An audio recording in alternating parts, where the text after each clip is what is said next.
భాద్రపద మాసం వచ్చేటప్పటికి విఘ్నేశ్వరుడికి ఆరాధన. మనం వరలక్ష్మి వ్రతం చేసినట్టే మనం మళ్ళీ కూడా వరసిద్ధి వినాయక వ్రతకల్పము అని చేస్తాం. కారణం ఏమంటే భాద్రపద మాసం వచ్చేటప్పటికి అరణ్యాలన్నీ కూడా ఇక జంతు సంచారానికి యోగ్యం కాకుండా పోతాయి. దట్టంగా ఉన్న మేఘాల యొక్క పంక్తులు కిందకి దిగడం చేత చీకటిగా ఉండి తీగలు అల్లుకుపోతాయి. అప్పుడు లేళ్ళు మొదలైనవి ప్రయాణం చెయ్యలేవు, ఎక్కడివి అక్కడ ఆగిపోతాయి. అప్పుడు ప్రయాణం చెయ్యాలి అంటే అరణ్యంలో ముందు ఏది నడుస్తుంది అంటే ఏనుగు నడుస్తుంది. ఏనుగుకి తన శరీరమే చాలు. ఏనుగు నడిచి వెళ్ళిపోతుంటే తీగలన్నీ తెగిపోయి మార్గం వస్తుంది. ఏనుగు ఎటు వెళ్ళిందో మిగిలిన జంతువులన్నీ ఆ దారిలో వెళ్ళిపోతాయి. ఏనుగు నడిస్తే ప్రతిబంధకాలు పోతాయి. ఏనుగు యొక్క ముఖాన్ని చూస్తే చాలు. అది లక్ష్మీదేవి యొక్క నివాస స్థానములలో ఒకటి. అందుకే మహాపండితులైనటువంటి వాళ్ళని ఆ ఏనుగు మీద కూర్చోబెట్టి ఊరిరిగింపు చేస్తారు. అంత గొప్పదైనటువంటి ఏనుగు ముఖం లక్ష్మీ స్థానం కనుక ఆ ఏనుగు ముఖాన్ని చూస్తే చాలు, ఏనుగు ముందు నడిస్తే చాలు. అలా ముందు నడవాలంటే ఒక్క నమస్కారం చేస్తే చాలు.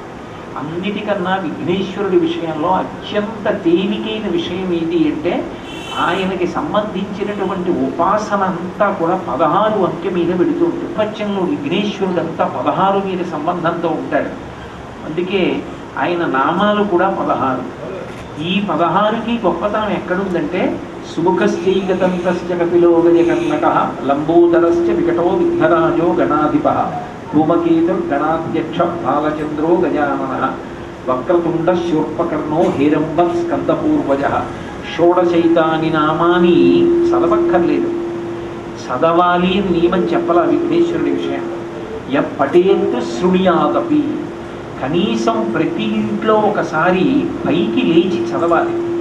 ఇంట్లో మిగిలిన వాళ్ళు ఈ నామాలు చదువుకోవడం రాని వాళ్ళు ఉన్నారు అంటే ఇంటి యజమాని ఏం చెయ్యాలంటే పుస్తకం పట్టుకునైనా ఈ 16 నామాలు చదవాలి.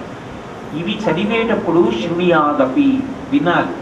కనీసం చదివితే వినాలి. ఆ మాట ఎందుకన్నారంటే వేదాన్ని దృష్టిలో పెట్టుకుని అన్నారు.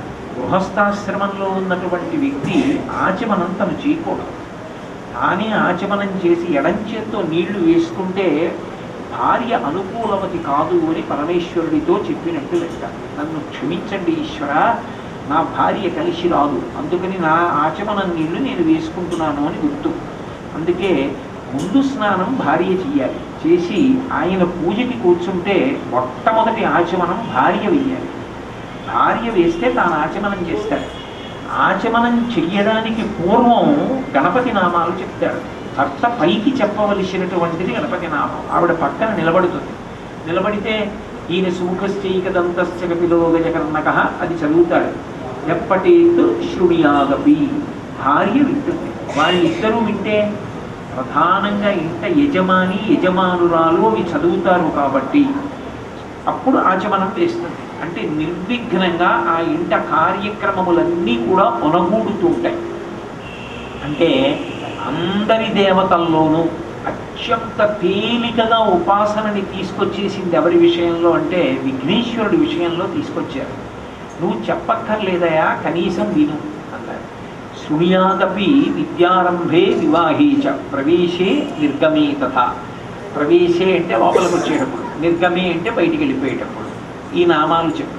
అంటే ఎక్కడికి లోపలికి వెళితే ఎక్కడికి బయటికి వెళితే అంటే ఇప్పుడు నేను గుళ్ళోకి వచ్చేటప్పుడు, గుళ్ళోంచి బయటికి వెళ్ళేటప్పుడు, ఇంట్లోకి వెళ్ళేటప్పుడు, ఇంట్లోంచి బయటికి వెళ్ళేటప్పుడు, అదే దాని అర్థం కాదు. అసలు ఆశ్రమం మారేటప్పుడు ఇది చెప్పకుండా ఆశ్రమం మారవద్దు. ఆశ్రమం మారడం అంటే బ్రహ్మచర్యాశ్రమం స్వీకరించి ఉపనయనం చేసుకుంటే మొదట ఇదే నేర్చుకో. మళ్ళీ బ్రహ్మచర్యం విడిచిపెడితే గృహస్థాశ్రమంలో కడితే చాలా బ్రహ్మచర్య నియమాలు వదిలేస్తాడు. మళ్ళీ ఇక్కడ విడిచిపెట్టి అక్కడ ప్రవేశించిన వదలకూడనిది విఘ్నేశ్వర నామాలే. మళ్ళీ అది విడిచిపెట్టి వానప్రస్థంలోకి వెళ్ళినా విడిచిపెట్టకూడనిది విఘ్నేశ్వర నామమే. అది విడిచిపెట్టి సన్యాసంలోకి వెళ్ళినా విడిచిపెట్టకూడనిది విఘ్నేశ్వర నామమే. అంటే జీవితాంతం కూడా ఎన్ని ఆశ్రమాలు మారినా వదలకూడనిది ఏది అంటే విఘ్నేశ్వర నామం ఒక్కటే. ఎందుకంటే సన్యాసంలోకి వెళ్ళిపోయారనుకోండి, పూజ ఉండదు, అగ్ని ఆరాధన ఉండదు, ప్రణవజపం ఒకటే ఉంటుంది. కానీ విఘ్నేశ్వర పూజ, విఘ్నేశ్వర నామం వదలరు. అందుకే కామకోటి పీఠాధిపత్యం వహించిన మహాపురుషులు చంద్రశేఖరేంద్ర సరస్వతి స్వామి వారు గాణాపత్యంలో సిద్ధాస్తులు, వారికి విఘ్నేశ్వరుడు పలికేవాడు. ఆయన పిలిస్తే పలికేవాడు స్వామి. ఆయన ఎప్పుడైనా విఘ్నేశ్వర దేవాలయాన్ని కానీ దాటి వెళ్ళిపోతే విఘ్నేశ్వరుడు వెంటనే ఏదో ఒక ఏనుగుకి ఉన్మాదం వచ్చేటట్టుగా చేసి ఆయన్ని వెనక్కి పిలిపించేవాడు. ఒకప్పుడైతే జయేంద్ర సరస్వతి స్వామి వారు ఎక్కినటువంటి ఏనుగు పిచ్చెక్కిన దానిలా మహాస్వామి వారు ముందుకు వెళ్ళిపోతే ఆ దేవాలయం దగ్గర ఏనుగు పిచ్చెక్కినట్టు తిరిగింది. జయేంద్ర సరస్వతి గట్టిగా పట్టు కూర్చున్నారు. ఆ రోజున కింద పడేసి తొక్కేస్తుంది అనుకున్నారు. మహాస్వామి వారు ముందుకు వెళ్ళిపోయారు. అప్పటికే 60 మైళ్ళ దూరం పరిగెత్తుకెళ్ళి చెప్పారు, అకస్మాత్తుగా ఏనుగుకి పిచ్చెక్కింది, గిరగిరా తిరుగుతోంది, ఎవరిని దగ్గరికి రానివ్వట్లేదు, పైన జయేంద్ర సరస్వతి ఉన్నారని. మహాస్వామి ఆచమనం చేసేవారు. ఆచమనం మళ్ళా కాదు, ఆయన ఆచమనం అంటే శాస్త్రీయమైన ఆచమనం. పుష్టభాగం నేలకి తగలకుండా కూర్చుని 2 చేతులు మోకాళ్ళ మధ్యలో పెట్టి చెయ్యాలి. అలా ఆచమనం చేసి ఆయన ధ్యానం చేశారు. చేస్తే వెంటనే ఆయనకి లోపల దర్శనమిచ్చాడు విఘ్నేశ్వరుడు. చేయలేదు, అందుకే ఏనుక్కి పిచ్చెక్కింది. 101 కొబ్బరికాయలు కొట్టు, ఈ శిష్యుడు మళ్ళీ క్షేమంగా వచ్చేస్తాడని వెంటనే మహాస్వామి కబురు చేసి 101 కొబ్బరికాయలు కొట్టించారు. కొట్టించగానే ఏనుగు స్వస్థత పొందింది. జయేంద్ర సరస్వతి కిందకి దిగారు. ఇప్పటికీ కచ్చికామకోటి పీఠాధిపత్యంలో ఉన్నారు జయేంద్ర సరస్వతి స్వామి గారు. ఆయన ఓం శ్రీ గణేశాయ నమః అంటే చాలు విఘ్నేశ్వరుడు ఆయనకి పలికేవాడు. అంత గొప్ప దైవం విఘ్నేశ్వరుడు అంటే.